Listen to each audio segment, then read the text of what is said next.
العمرة ليست في السعودية، إنها في المغرب. العمرة والحج كاين في المغرب.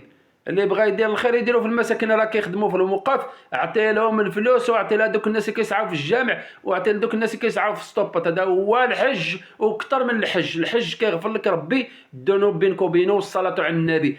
شحال من واحد مشى 16 مره 17 مره للعمره. شاد التخربيق هذا، شاد المزح هذا، شاد المستوى هذا، شاد قلة الحياه هذه، وقلة الايمان هذه، قلة الايمان هذه.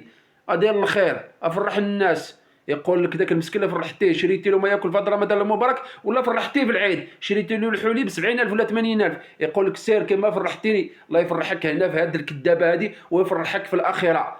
هذا جزاء غادي يجازيك به ربي سبحانه وتعالى غدا يوم القيامه. يقول لك ربي سبحانه وتعالى انت شوف، انت راك فرحتي الناس في الدنيا ملي كنت كتشري لهم العيد، كنت كتشري لهم تقديه في رمضان، فرحتيهم. انا اللي خلقتك، انا اللي غادي نديك للجنه تمتع.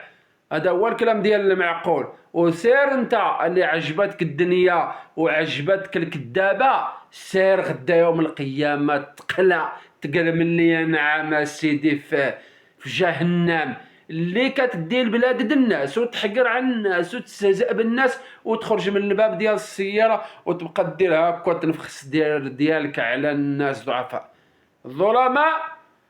والحجاج اللي ما متقينش الله تعالى عز وجل لهم عذاب أليم غدا يوم القيامة. أنا ما كنتكلمش على الحجاج كلشي، كاين واحد النسبة قليلة اللي كتخاف من سيدي ربي، أما الأكثرية كلشي كيموت على الفلوس. هذا هو الكلام ديال المعقول. بغيني ولا كرهني. ومسيو الحاج، راه ماشي انت هو اللي فطرتيني ولا اللي حطيتي لي الفطور فوق الطبله. ماشي انت، اسمح لي، انا راه ما نحذركش، كنتكلم بالادب والصواب والمعقول، والحقيقه هي هذه، حقيقه تقال. السلام عليكم. غادي نمشي نصلي العشاء ديالي. تبارك الله عليكم.